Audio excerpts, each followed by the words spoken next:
జై శ్రీరామ్ అందరికీ నమస్కారం వెల్కమ్ టు న్యూస్ అఖండ నేను మీ కస్తూరి శ్రీధర్ మిత్రులారా పాకిస్తాన్ కు ఫిన్లాండ్ దేశం ఒక భారీ షాక్ అయితే ఇచ్చింది అది మామూలు షాక్ కాదు సరే ఎంతకు ఆ షాక్ ఏందనేది ఈ న్యూస్ ద్వారా చెప్పే ప్రయత్నం చేస్తా ఓకేనా ఈ పాకిస్తాన్ అనేది ఒక ఫెయిల్డ్ కంట్రీ అన్నమాట మామూలు ఫెయిల్ కాదు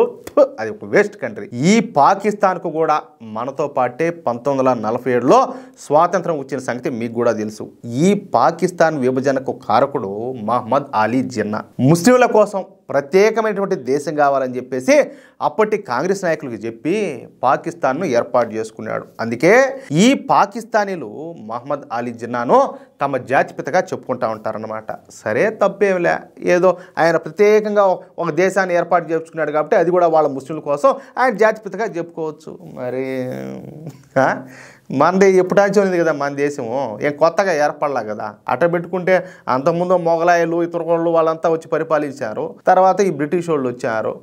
ఇప్పుడు మనకి ఇదంతా సర్వసాధారణం ఏదో కొత్తగా ఈ భారతదేశం అనేది కాదు ఇప్పుడు పుట్ల ఎప్పుడాంచి ఉన్నది మరి మన దేశానికి జాతిపితగా ఇంకెవరినో ఒక ఆయన్ని పెట్టారు సరే చూద్దాం ఎందుకంటే ఇక్కడ ఇంకొక విషయం ఏంటంటే ఏదో మొత్తం ఆయన వల్లనే మన దేశానికి అంతా స్వాతంత్రం వచ్చినట్టు ఆయన్నే పైకి ఎత్తినారు ఏం చెప్పాలా అంటే ఈ దేశం కోసం దేశ స్వాతంత్రం కోసం కొన్ని లక్షల మంది తమ ధన మాన ప్రాణాలను తృణప్రాయంగా అర్పించారు ఎంతోమంది అసలు కనీసం పేర్లు తిని వాళ్ళు ఎంతమంది ఉన్నారో పాపం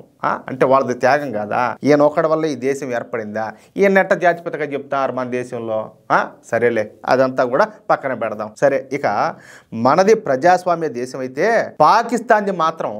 ఆర్మీ అధికారంలో ఉండేటటువంటి ప్రజాస్వామ్య దేశంగా మహమ్మద్ అలీ జిన్నా ఒక ప్రత్యేకమైనటువంటి రాజ్యాంగాన్ని తయారు చేయించినాడు అంటే ఈ పాకిస్తాన్లో ప్రజాస్వామ్య ప్రభుత్వం కన్నా ఆర్మీకే ఎక్కువ హక్కులు విధులు బాధ్యతలు ఉంటాయన్నమాట అందుకే స్వాతంత్ర్యం వచ్చిన దగ్గర నుంచి ఈ పాకిస్తాన్లో ప్రజాస్వామ్య పాలన కన్నా పాకిస్తాన్ ఆర్మీ పాలనే ఎక్కువగా నడుస్తూ ఉంటుంది కొన్ని సంవత్సరాల పాటు అయితే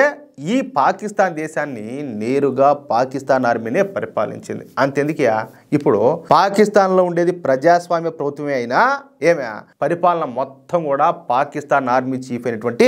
ఆసిం మునీర్ గారి చేతుల్లోనే ఉంటుంది పాకిస్తాన్లో ఇప్పుడు వాడు చెప్పిందే శాసనం వాడు చేసిందే చట్టంగా ఉంటా వచ్చాలి చివరికి మీరు కూడా చూసినారు అమెరికా అధ్యక్షుడైనటువంటి డొనాల్డ్ ట్రంప్ కూడా పాకిస్తాన్ ప్రధానితో కాకుండా పాకిస్తాన్ ఆర్మీ జనరల్తోనే సమావేశాలన్నీ కూడా నిర్వహిస్తున్నాడు ఎందుకంటే పాకిస్తాన్ పూర్తిగా ఇప్పుడు పాకిస్తాన్ ఆర్మీ చీఫ్ అయినటువంటి ఈ ఆసిం మునీర్ గారి చేతుల్లో ఉండాలి కాబట్టి అర్థమైందా సరే ఇక ఈ పాకిస్తాన్ ఆర్మీ అనధికార పాలన మూలంగా పాకిస్తాన్ అయితే ఘోరంగా నష్టపోయింది పాకిస్తాన్లో ప్రస్తుతం ఈ ఆకలి దరిద్రం తాండవించింది ఎక్కడ చూసినా కూడా ఈ ఆకలి సావులే సంభవిస్తున్నాయి పాకిస్తాన్లో ఇప్పుడు 40% మందికి కనీసం తినడానికి తిండి కూడా లేదంట కట్టుకోవడానికి బట్ట లేదు ఉండడానికి ఇల్లు లేవు కనీసం 2 రోటీల కోసం పాకిస్తాన్లో వీధి పోరాటాలు జరుగుతున్నాయంట దాన్ని బట్టి మీరు అర్థం చేసుకోండి అక్కడ ఎంతటి దారుణమైన పరిస్థితులు ఉంటాయో ఇక నేరాలైతే అంతకు ముందు కంటే 3 ఇంతలు ఎక్కువగా జరుగుతున్నాయంట ఇక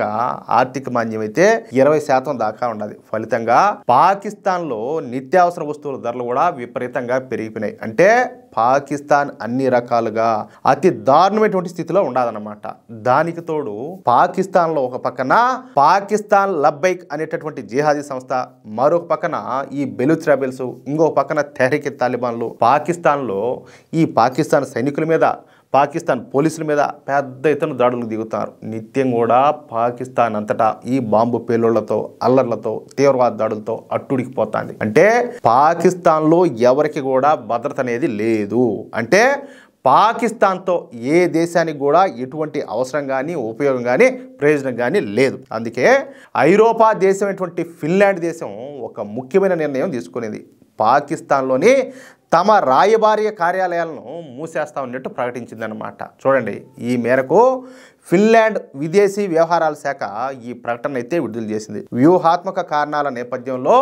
ఈ నిర్ణయం తీసుకున్నట్టు వెల్లడించిందనమాట అలాగే పాకిస్తాన్లోని రాజకీయ పరిస్థితులు తమతో వాణిజ్య సంబంధాలను కూడా పరిగణలోకి తీసుకున్నట్లు తెలిపిందనమాట మరోవైపు ఏంటంటే ఈ ఫిన్లాండ్ విదేశాంగ విధానం భద్రతా విధానాలను పరిగణలోకి తీసుకొని ఈ నిర్ణయం తీసుకున్నట్టు ఆ దేశ విదేశీ వ్యవహారాల శాఖ పేర్కొనింది అలాగే తమకు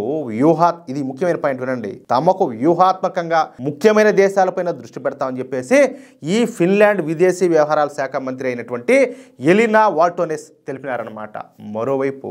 ఈ ఫిన్లాండ్ అధ్యక్షుడు అలెగ్జాండర్ స్టబ్ ఇటీవల భారతదేశం పైన ప్రశంసలు కురిపించిన సంగతి మీరు కూడా వినే ఉంటారు. ఒక ఇంటర్వ్యూలో ఆయన మాట్లాడుతా న్యూఢిల్లీ సూపర్ పవర్గా ఎదుగుతుందని ఈ ఫిన్లాండ్ అధ్యక్షుడు మన ఢిల్లీ మీద ప్రశంసల వర్షం కురిపించాడు. అంటే ఢిల్లీ అంటే ఎవరు? Central government. మేము భారత్తో కలిసి పనిచేస్తాము, అలాగే భారతదేశాన్ని ఈ చైనాతోనూ రష్యాలతోనూ కలిపి చూడకూడదని చెప్పేసి ఆయన అభిప్రాయం వ్యక్తం చేశారనమాట. అంటే ఆయన దృష్టిలో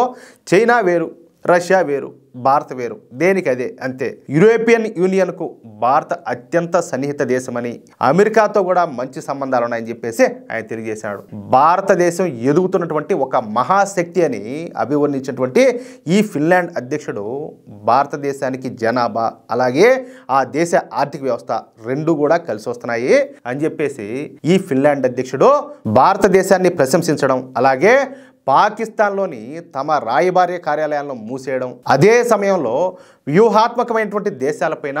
దృష్టి పెడతామని చెప్పడంతో ఇప్పుడు పాకిస్తాన్లో అయోమయ పరిస్థితి అయితే నెలకొంది. ఎందుకంటే ఇప్పుడు పాకిస్తాన్ ఎందుకు కూడా పనికిరాని దేశంగా తయారైపోయింది. ఇన్నాళ్ళు కూడా మతం పేరు చెప్పుకొని నెట్టుకొచ్చింది, కానీ ఇప్పుడు ఈ అరబ్ దేశాలు కూడా పాకిస్తాన్ను దూరం పెడుతున్నాయి. ఇక ఇప్పుడు ఈ ఫిన్లాండ్ అయితే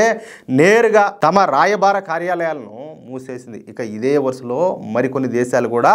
పాకిస్తాన్లోని తమ రాయబార కార్యాలయాలను అయితే మూసేసే అవకాశం ఉండటంతో ఇప్పుడు పాకిస్తాన్ ఆర్మీ ఏడ్చి చస్తుంది. ఎందుకంటే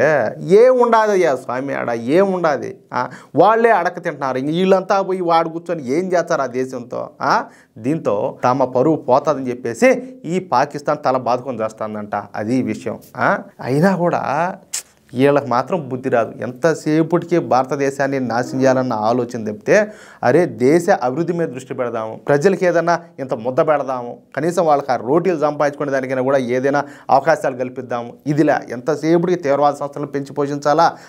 ఈ తీవ్రవాదులందరినీ కూడా భారత్ మీదకి ఉసిగొల్పాలా, భారతదేశంలో ఉన్నటువంటి కొంతమంది జిహాదీగాళ్ళను రెచ్చగొట్టాలా, ఎంతసేపటికి ఈ పనే. ఎట్లా బాగుపడుతుంది దేశం అనేది,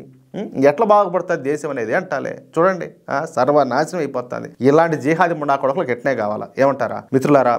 ఈ న్యూస్ కనుక మీకు నచ్చినట్లయితే ఖచ్చితంగా ఈ న్యూస్ నలుగురికి షేర్ చేయండి. అలాగే ప్రతి ఒక్కరు కూడా మీ యొక్క అమూల్యమైనటువంటి అభిప్రాయాలను తప్పనిసరిగా కామెంట్ రూపంలో తెలియజేయండి. ఇంకో విషయం ఏంటంటే ఇంతవరకు మీరు కనుక మన ఛానల్ని సబ్స్క్రైబ్ చేసుకున్నట్లయితే ప్రతి ఒక్కరు కూడా మన ఛానల్ని సబ్స్క్రైబ్ చేసుకోండి, సపోర్ట్ చేయండి ప్లీజ్. జై శ్రీరామ్, జై హింద్.